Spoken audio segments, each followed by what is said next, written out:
Does anybody else feel like that? Yeah. Seems like this time of year, it's the right after the craziness. Just, I don't even know how to describe it. You go from place to place doing thing to thing, and you end up not even knowing what you're doing. You've got family events, you've got friend events, you've got church events, you've got community events, you've got parties and socials and fundraisers and concerts, and it's just so much goes on, and that's exactly how you feel. You don't know how to describe how you feel because you're just so overwhelmed. And if you're like me, there are too many events and too many things going on to be able to get to everything. Yes? Yes. And occasionally, you find that there are some events that you said you would go to, or things you said you would go to, that you're not able to make it to. Yes? This comes from, typically, either saying yes to too many things, or just never saying yes and just trying to do everything without being committed to one specific event. Right? You all know the people that always say yes to everything, but don't go to everything. My wife would be one of these people. If you ask her to do something, her default response would be, "Oh yes, yay!" She got a call yesterday about getting some work, and the work would carry over into next week. Well, next week we have to go to a conference in Florida. And she was actually trying to tell me that I should go and cancel the flights so that she could go work.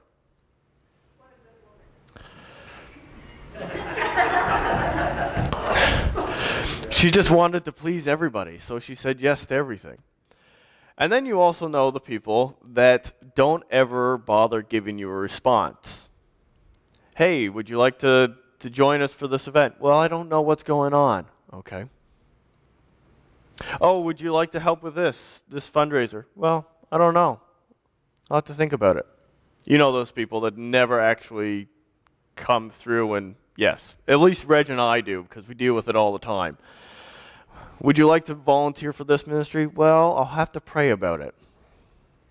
3 weeks later, have you prayed about it? Well, I'm still thinking about praying about it. The problem is that when we get into the situation where we're pulled in a million different directions and life just feels so hectic, and you're overwhelmed because you either say yes to everything or you never actually say yes to anything, and you don't say no to anything either. It results, if you do either of those things, it results in one problem. One key problem. I'm going to get to that in a second. But first I want to tell you a story. And I'm going to need some volunteers to tell this story. Those two, yes, excellent. I saw that one hand. Okay, you two, and I need a couple more. That one, and that one. Okay, you guys you just stand there. You have a baby? We'll bring the baby up. Oh, okay. Seamus? Sophie? Need you guys. And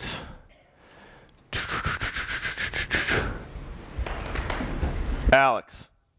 I saw that hand that you didn't raise. Okay. So I'm going to tell a story, and you're going to act this out.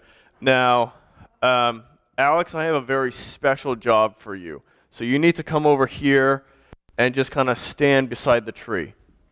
Okay? Seamus, you're going to stand right here with me. And the rest of you are going to stand over there. You are the crowd. Okay? You are the public community. You are the boy. Okay? Can you play that? Okay. So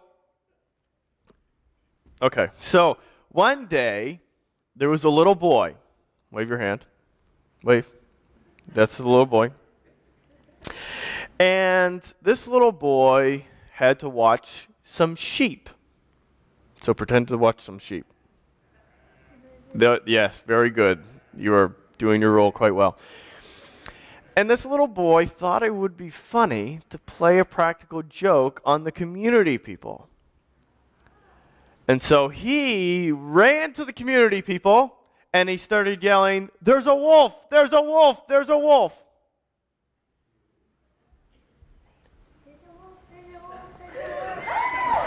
And the community got all scared and they started running around in circles.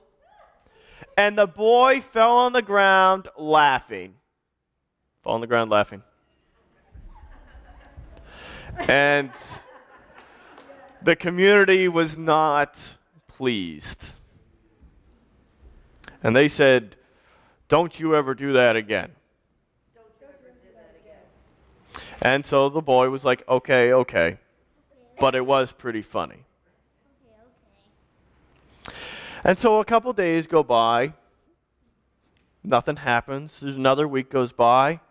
And the little boy thinks to himself, they're probably not suspecting it again. I can probably get away with it. And so he tried a different tactic this time. He just stood on this stool. Come stand on the stool. Stand on it. If you fall, it's Dad's fault. Do I have to stand on it? No, you can just sit on it if you really want. And he sat in a high place, pretending that he was looking out over the sheep. Look over the sheep. Look like this. Look over the sheep. Look over the sheep. Look over the sheep. There we go. And he said, "There's a wolf!" That's your line. You got to say, "There's a wolf." There's a wolf. And the community people ran in circles because they were so scared. You know how panic results in them doing irrational things? They should have just gone and get a gun, but no, they just ran in circles. And the boy fell down on the ground and laughed and laughed and laughed. Ha ha ha ha ha ha ha. And the community people were not very happy. And they said, "Don't you ever do that again." Don't you ever do that again. And the little boy said, "Okay, okay." And he did it. 2 weeks went by this time. And this time he just ran right into town and he yelled, "There's a wolf!" You gotta run into town. Run into town. And the community people, thinking, well, we better not risk it, they ran in circles again.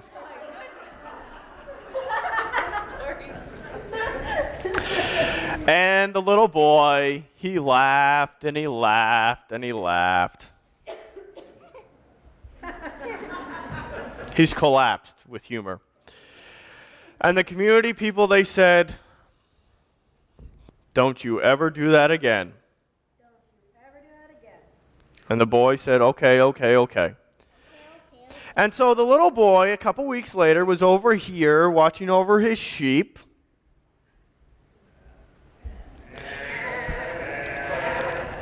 Put your hood up. And a real wolf came by. And the boy started yelling, "There's a wolf! Get the gun!" And the people, they did not believe him.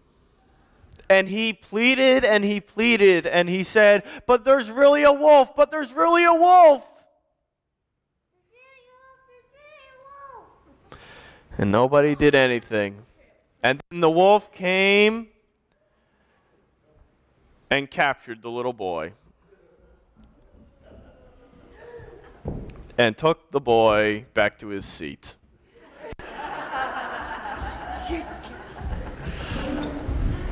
You can go back to your seat.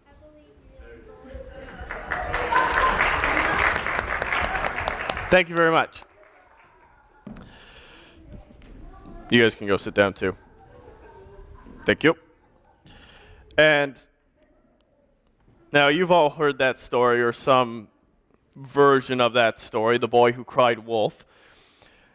The result of that is the same as if you do not follow through with your commitments. If you're the type of person that always says yes to everything but never follows through, or you're the type of person that never actually bothers to say yes or no to anything, the result is you're not reliable.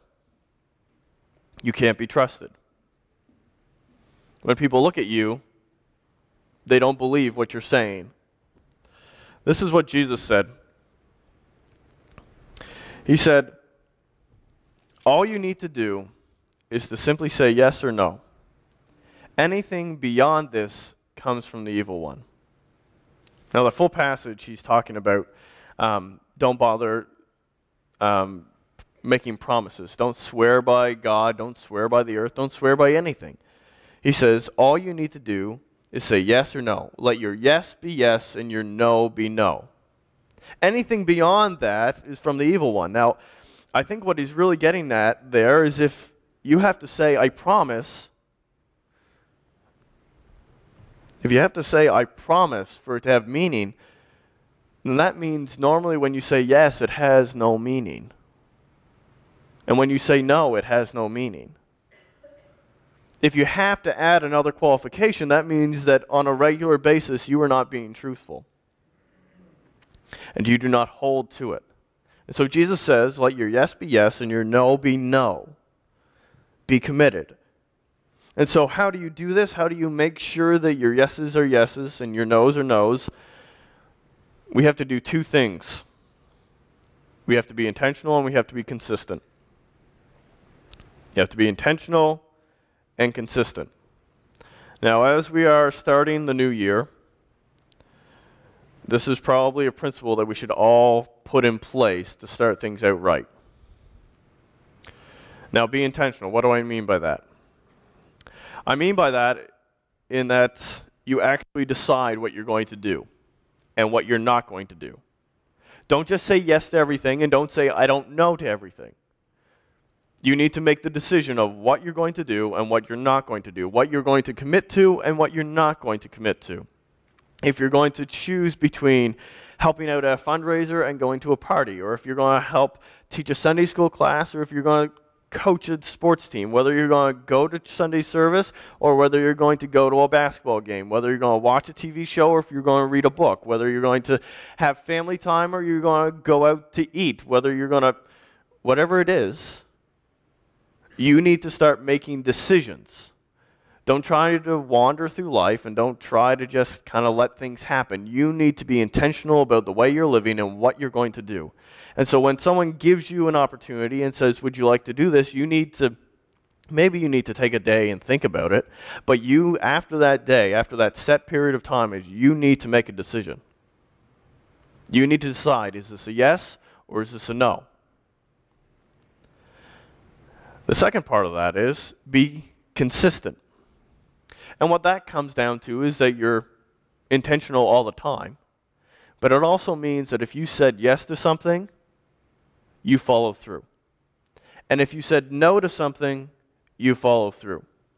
Even if you look at it and you're like, man, I should have done the other thing. That would have been so much better of an option. Too late.